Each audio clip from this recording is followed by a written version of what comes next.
And any other questions, please post them in the Slack channel.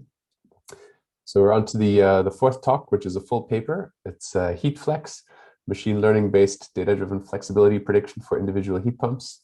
We've all met the speaker already. Jonas has already had a couple of questions. Jonas, I'll introduce you.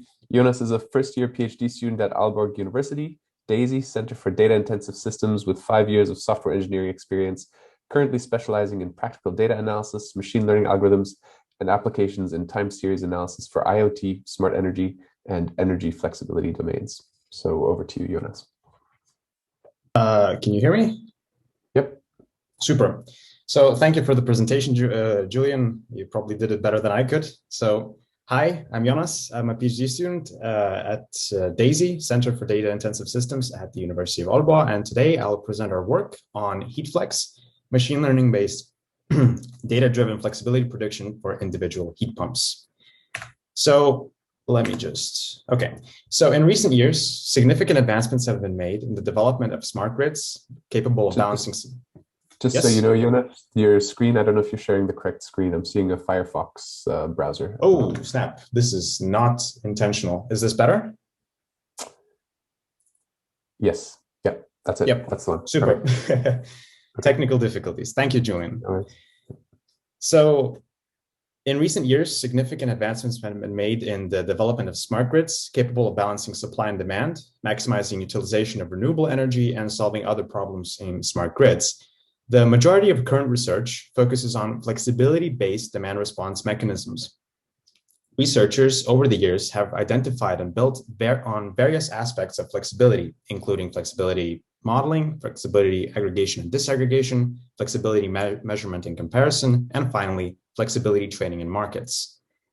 As heating constitutes a large part of energy demand in both residential and industrial settings, and with the rising adoption of heat pumps as a more efficient and preferred heating solution, heat pumps are quickly becoming a very important and key source of mostly untapped and unutilized flexibility. To use flexibility from heat pumps, we can do this by allowing deviation in indoor temperature within user predefined bounds. This would allow us to, as shown on the graph on the right, to increase or decrease power consumption of the heat pumps on demand while still maintaining indoor temperature within a comfortable range. Two key elements are required to enable this type of flexibility extraction from heat pumps. Number one, we need a remote control mechanism to change heat pump operation and subsequently power consumption on demand. And number two, we would need predictive models to estimate the thermal response of the heat pumps with regards to changing heat pump operation. Of course, this is necessary to make sure that we do not violate the user temperature bounds and still get some flexibility. So recently, a smart heat pump specification called SG-Ready has been developed and widely adopted by manufacturers worldwide. It effectively enables flexible heat pump behavior by providing 4 distinct operation modes, which can be switched between using a remote signal. As seen in the table, these modes are mode off, where the heat pump is actively switched off, effectively putting it in a low power mode. This mode can be used at most 2 hours a day. Mode normal, which is a factory default setting where the heat pump maintains a set temperature.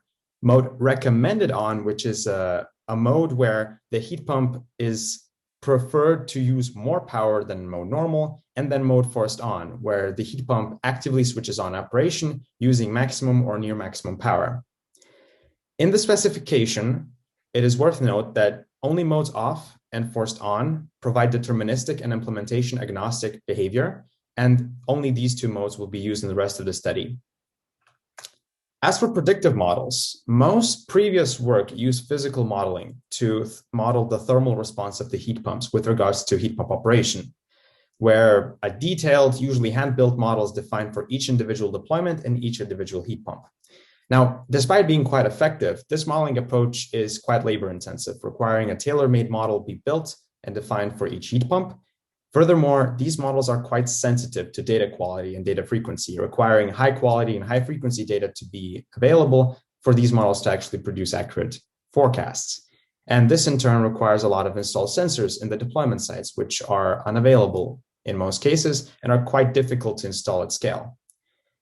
To our knowledge, no previous data-driven scalable methods for individual heat pump flexibility prediction are known. And as such, we're trying to fill a gap in literature by proposing the first fully data-driven flexibility prediction method that we call HeatFlex. Now, HeatFlex uses only 3 monitored variables for prediction: indoor temperature, outdoor temperature, and heat pump power consumption, and uses no underlying physical model. So, without further ado, how does this method work? In operation, HeatFlex can be split into 2 distinct parts: indoor temperature forecasting phase and flexibility prediction phase. In the indoor temperature forecasting phase, we train and use indoor temperature forecasting models, which forecast thermal response with regards to changing heat pump operation. These models are trained using timestamp data of indoor temperature, outdoor temperature, and power consumption. The data is, of course, pre-processed, removing outliers and resampling, and after that, we select the hyperparameters. There are 2 common model hyperparameters used in the study: memory, which determines how many data points in the past are used to generate the forecast of the future, and horizon, which determines the length of the forecast, meaning how many data points in the future are we forecasting for. Once the models have been trained, we're using them to generate indoor temperature forecasts. In HeatFlex, we generate 2 distinctive forecasts. The first one assumes that the heat pump will be operating in mode off for the prediction horizon, meaning that the heat pump operation is disturbed and it's operating in a low power mode. And the second one, conversely, assumes that the heat pump will be operating in forced on, meaning it's using near to maximum power and its heating operation is set to be actively switched on. The inputs for these models contain records of past indoor temperature, past outdoor temperature, past heat pump power consumption, then preset heat pump power consumption corresponding to which mode we're forecasting for, and then timestamp information containing date, time, and day of the week. The amount of records used is, of course, determined by the memory parameter, and the amount of records that we forecast for is, of course, determined by the horizon hyperparameter. Once indoor temperature forecasts for both modes have been generated, we move on to the flexibility prediction phase, where we actually predict heat pump flexibility. In this phase, we predict flexibility for each mode. And in this paper, we define flexibility as the amount of time the heat pump can operate in a given mode before violating user-defined temperature bounds, as seen in the graph. When predicting flexibility, 2 types of non-overlapping errors are possible, as seen in the graph: overestimation and underestimation.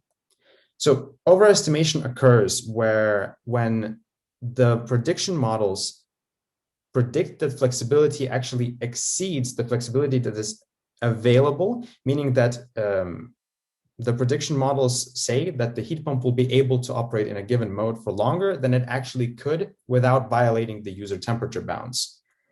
Underestimation is the opposite case. It's when the heat pump is predicted to operate for less time than it actually can without violating temperature bounds. Now, it is important to distinguish between these 2 errors in practice, as in particular deployments, one might be preferable over the other, and that, of course, depends on the agreements with the end user and the concrete deployment parameters. In this paper, to quantitatively measure the types of emerging errors, we have introduced 4 specific flexibility metrics to quantify flexibility prediction performance with regards to the different emerging errors. So the first metric is mean absolute overestimation flexibility error, which calculates and takes into account only overestimation error. Its counterpart, mean absolute underestimation flexibility error, takes into account only underestimated flexibility. And then the combined metric, mean absolute flexibility error, is the sum and the combination of the 2, where we're taking into account both possible flexibility errors. We have defined another metric called EPFR, or extracted potential flexibility ratio, which is a metric that calculates the volume of how much potential flexibility has been accurately predicted versus how much was available.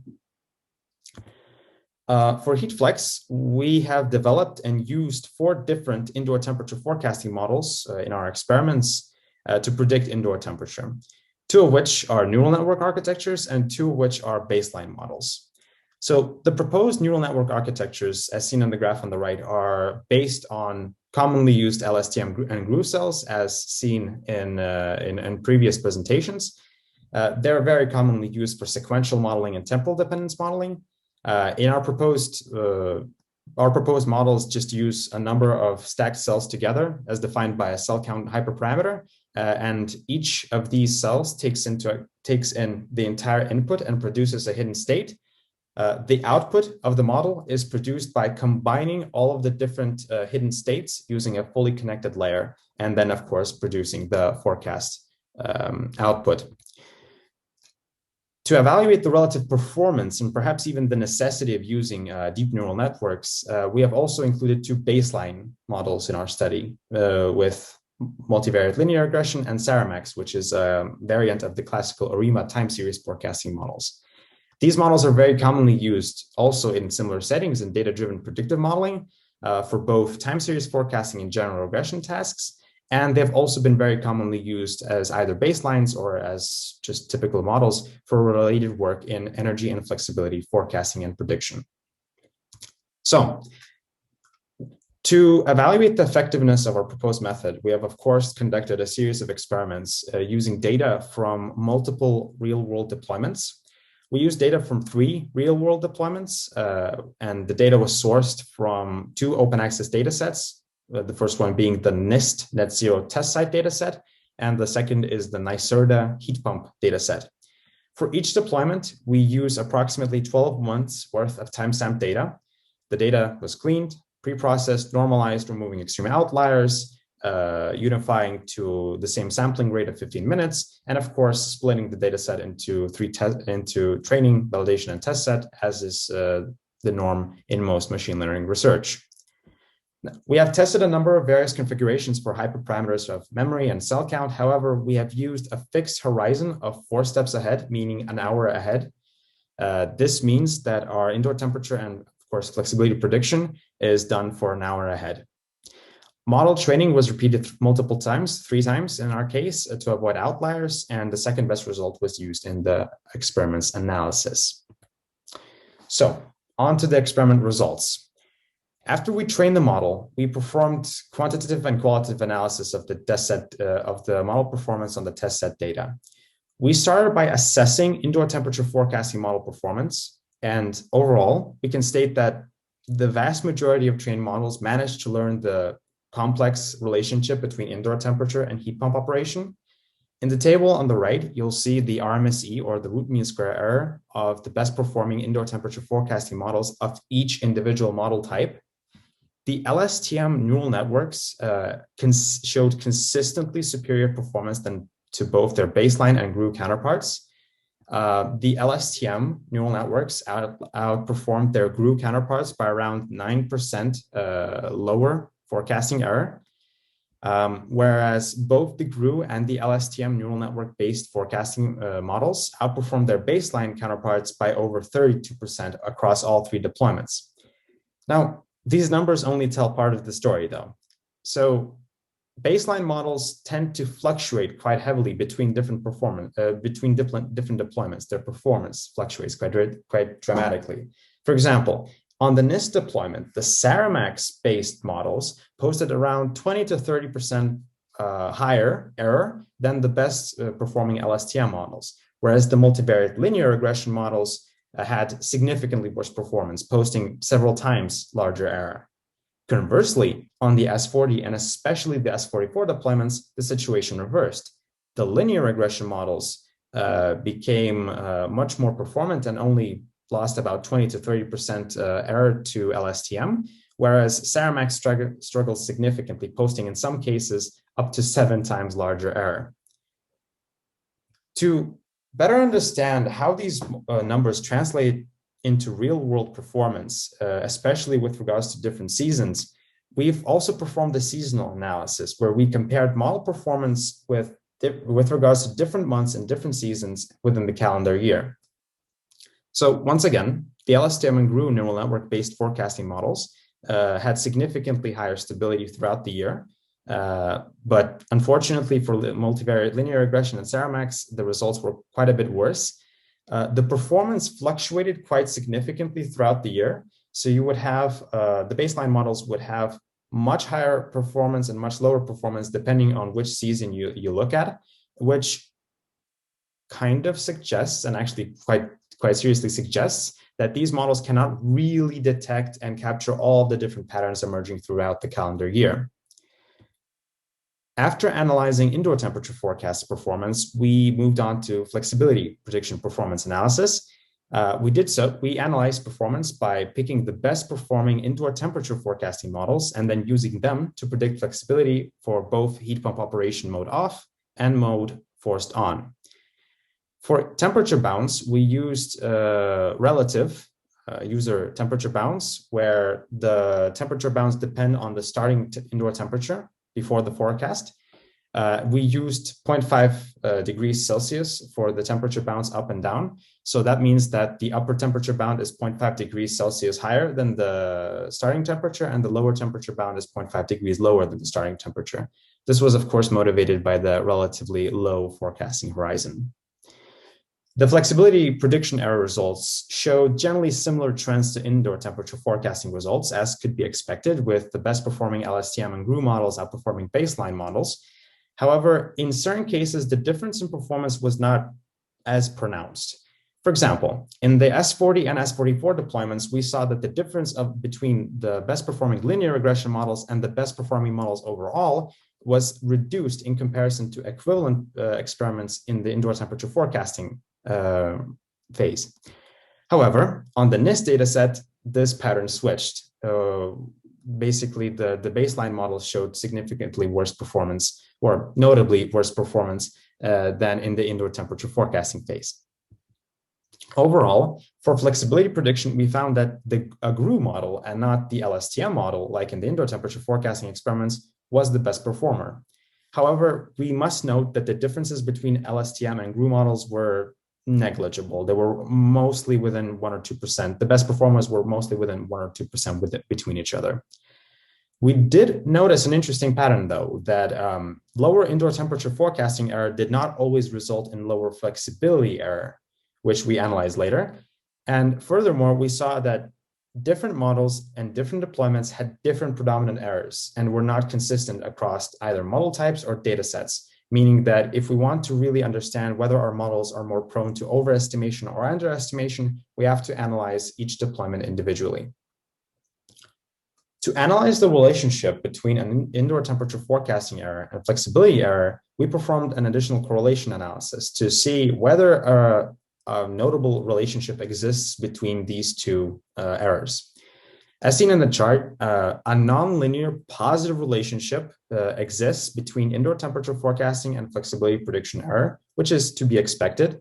This, in simple terms, means that reducing indoor temperature error for our indoor temperature forecasting errors has, on average, the effect of reducing flexibility error, but that is not always the case, and there are several outliers.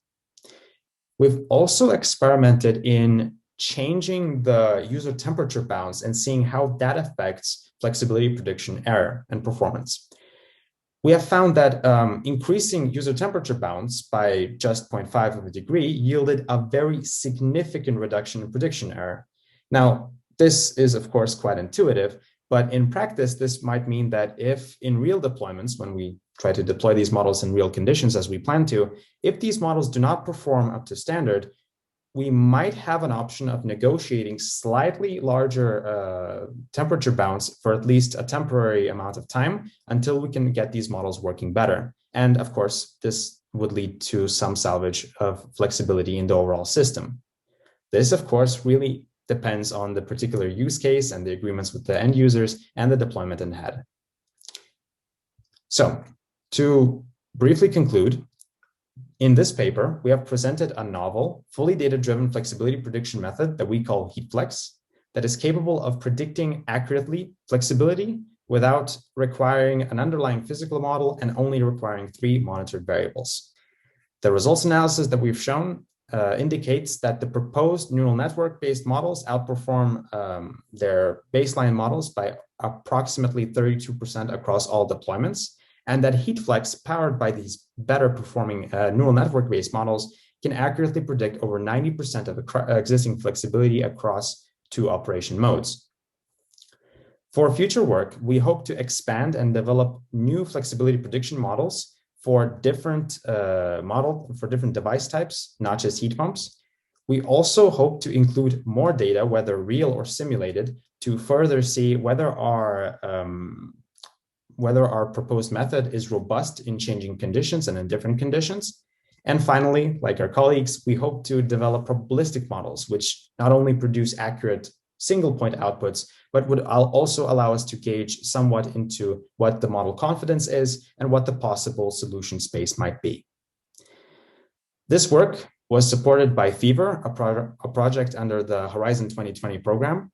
Thank you so much for listening. And yeah, I'm ready and willing to answer all of your questions. Great. All right. Thank you very much, Jonas. Very interesting talk as well. Yeah, fantastic. We have one question already in the Slack channel. Dominic, do you want to go ahead? So you can kind of predict or forecast the flexibility of the time, how long it can stay in a certain mode. Can you extract from that information some details on the actual power profile that the heat pump is finally consuming from the grid, or is it not possible? I think it is definitely possible. We have performed some experiments. So if you use these two deterministic modes that we use, that is off and forced on, you basically have a fairly deterministic profile. So in most cases, if you use mode off, you use approximately maybe 2 to 3% of maximum rated power. So you can basically, either take a statistical average of that and just get a good grasp of how much power you're going to use. They're not completely off. This is very important. So a lot of previous work just completely shuts down the heat pumps, and that's actually not really good. But for maximum power, it really depends. There's a higher margin for variation, but our experiments sort of with these types of heat pumps showed that it's approximately like the 9th quantile, so that like within 90% of the maximum rated power, and you have a little bit of variance. But of course, that also depends on the concrete implementation. So the SG Ready is just a specification, and the concrete implementation depends on the manufacturers. Okay, thank you. Super. Great. Thanks. Jonas, just so you know, you're sharing the screen again instead of the presentation. Whoopsie. Yeah, I'm having technical difficulties today. I'm very sorry. Thank you, Julian. Not a problem, but just so you know. There's a hand up from Herman. Just a simple question. You kind of referred of your approach as opposed to the physical model-based approach. Yes. Could you perhaps give conditions when the physical approach or physical model-based approach could be superior or of advantage? Definitely. If a physical model is available and you have high quality, high frequency data, the physical models are much, much better in accuracy. And we have tested these sort of almost perfect laboratory conditions previously, and the results are much, much better. However, if you want to sort of scale out from the position that we're currently at, and we have these heat pumps being installed all over Europe and all over the world, most of these deployments do not have the sensors and do not have the data to sort of, and actually we don't even have the manpower to develop all of these individual models perfectly. So in this case, a scalable data-driven approach is preferable. Okay, thanks. I can also add one thing that we have also experimented with physical modeling before with imperfect data, with less variables, sort of trying to simplify and try to see if we can extract some performance, and the results were very, very poor. But again, that depends on the specific models. Okay, thanks. Thank you. So I had a question. You talked about these metrics. You had two. You split it up into two. What was it? The overestimate, the underestimate, or yes, yes. These two. But I missed a bit the intuition for why you would split those up that way. If you can just remind me, or maybe I just missed it. Absolutely. So it really depends on. One type of error might be possible depending on the concrete deployment. So, for example, if you have very strict, let's say, guidelines and you want the temperature, maybe you're running a laboratory with a heat pump and you need very specific temperatures within your sort of environment, then overestimating flexibility is a bad thing, a much worse thing than underestimating flexibility, because you're much more likely on average to exceed the temperature bounds and thus violate, the comfort settings of your user. Whereas if you have a typical residential, let's say, deployment, let's say you're just running a heat pump to manage the temperature in your household, maybe you're not as, let's say, bothered if the temperature is exceeded by 0.2 of a degree, let's say, and then you are more focused on exploiting as much flexibility that is possible. And then you might say, okay, I don't really care as much about the overestimation error. I just want to make sure that the underestimation error is as low as possible. Okay, yeah, so that makes sense. But then if you were targeting one of those applications, could you tune that error? So say it's sort of make the error stronger if you're overestimating when you should be, I'm just curious whether that would. So we've also experimented with, I didn't show this in the presentations because the results were quite sort of lukewarm, but we've also experimented with what we call basically reducing the temperature bounds, and how that has an impact on the type of errors that are predominant. So we've shown that if you, for example, reduce the temperature bounds, which effectively acts like a buffer for both the upper and lower temperature bounds, you can have a different error profile. For example, that is, let's say, focuses more on underestimation error versus overestimation error. Right. Okay. But we also will try to see if we can, for future, try to develop models which optimize specifically on optimization error. So we don't have this intermediate step of indoor temperature forecasts, but that is for the future. Okay. Thank you. Were there any other questions? I don't see any hands up at the moment. Well, any further questions can be, as always, put in the Slack channel.